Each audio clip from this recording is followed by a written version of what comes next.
दोस्तों, जब सेहत की बात आती है तो यहाँ कोई क्विक फिक्सेस नहीं होते हैं। सेहत कोई डेस्टिनेशन नहीं है जहाँ हम एक बार पहुँच जाएं तो बस सब कुछ ठीक हो जाएगा। सेहत एक जर्नी है जो हमें हमेशा तय करते रहनी है। जिस तरह से कोई भी सफ़र तय करने के लिए कुछ नियम होते हैं और अगर इन नियमों को फॉलो ना किया जाए तो आपका एक्सीडेंट भी हो सकता है, ठीक उसी तरीके से हमारी सेहत के इस सफ़र के भी कुछ नियम होते हैं जिन्हें फॉलो करने से ना सिर्फ हमारी लाइफ का सफ़र आसान बनता है, ना सिर्फ हम ज़्यादा हेल्दी रहते हैं, बल्कि अपनी लाइफ को और ज़्यादा एंजॉय भी कर पाते हैं। दोस्तों, क्योंकि नियम ज़्यादा हैं इसलिए मैं आज इनकी बहुत ज़्यादा डिटेल में नहीं जाऊंगा। तो शुरुआत करते हैं आज के पहले नियम से, जो ये है कि खाने में हमेशा सेंधा नमक का ही आपको इस्तेमाल करना चाहिए। सेंधा नमक, जिसे पिंक हिमालयन सॉल्ट भी कहा जाता है, ये बॉडी में वाइट सॉल्ट की तरह वाटर रिटेंशन और ब्लड प्रेशर को बढ़ाने का काम नहीं करता है और इसीलिए इसे खाने से आपकी सेहत पर ज़्यादा बुरा असर नहीं पड़ता है।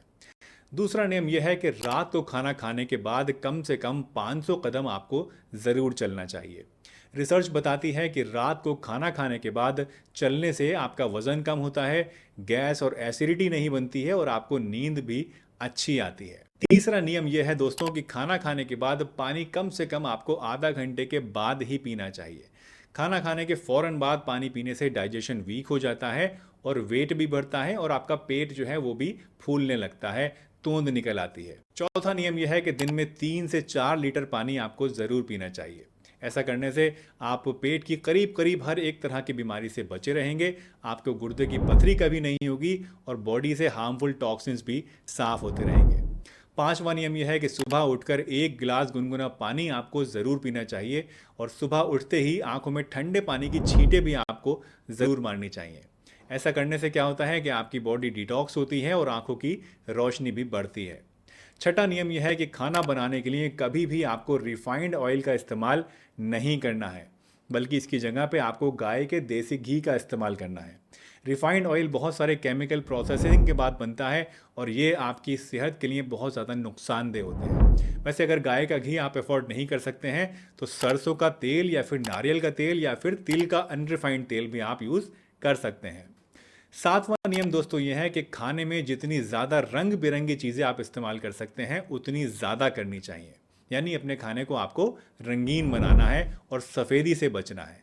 खाने में रंग बिरंगी सब्जियां और फ्रूट्स को शामिल करने से आपको बहुत सारे विटामिन्स, मिनरल्स और प्रोटीन्स मिलते हैं जो कि आपकी सेहत के लिए फ़ायदेमंद होते हैं।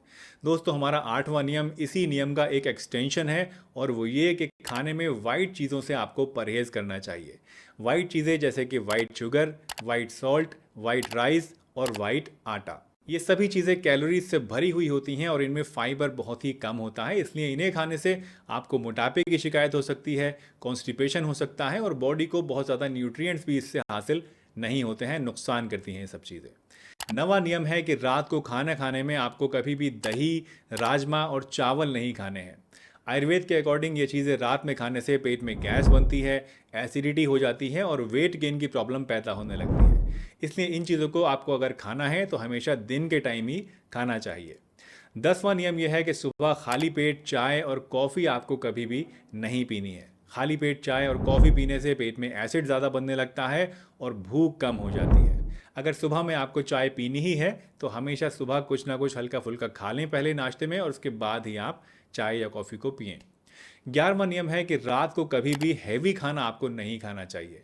ऐसा करने से वज़न बहुत तेज़ी से बढ़ता है, हमारा मेटाबॉलिज्म सुस्त हो जाता है और डायबिटीज़, कोलेस्ट्रॉल और यहाँ तक कि हार्ट अटैक का खतरा भी बढ़ जाता है। 12वां नियम है कि रोज़ाना 1 सेब आपको ज़रूर खाना चाहिए। आई एम श्योर ये बात आपने दोस्तों पहले भी कभी ना कभी सुनी होगी कि an apple a day keeps the doctor away. तो इस रूल को भी आपको ज़रूर फॉलो करना है और रोज़ाना 1 पूरा एप्पल आपको ज़रूर खाना है। याद रखिए, हेल्दी रहना इतना भी मुश्किल नहीं है जितना कि हम लोग समझते हैं। ज़रूरत है तो सिर्फ सही चीज़ों को अपनाने की और गलत चीज़ों से बचने की। नेचर ने हमारी बॉडी को कुछ इस तरीके से डिज़ाइन किया है दोस्तों कि हमारी बॉडी एक तरह से अपनी बीमारी को अपने आप ही ठीक कर ले, हर एक बीमारी से लड़ ले और अपने आप को खुद ही हील भी कर ले। लेकिन इसके लिए ज़रूरी है कि हम अपने शरीर को ऐसा एटमॉस्फेयर दें, ऐसा न्यूट्रिशन दें जिससे वो ये काम सही ढंग से अंजाम दे पाए। दोस्तों, मुझे उम्मीद है आज की ये वीडियो आपको ज़रूर पसंद आई होगी और इससे आपने कुछ ना कुछ नया ज़रूर सीखा होगा। अगर ये वीडियो आपको अच्छी लगी है तो इसे लाइक कर दीजिए, चैनल पर नए हैं तो चैनल को सब्सक्राइब भी कीजिए और इस वीडियो को सभी के साथ शेयर भी कीजिए।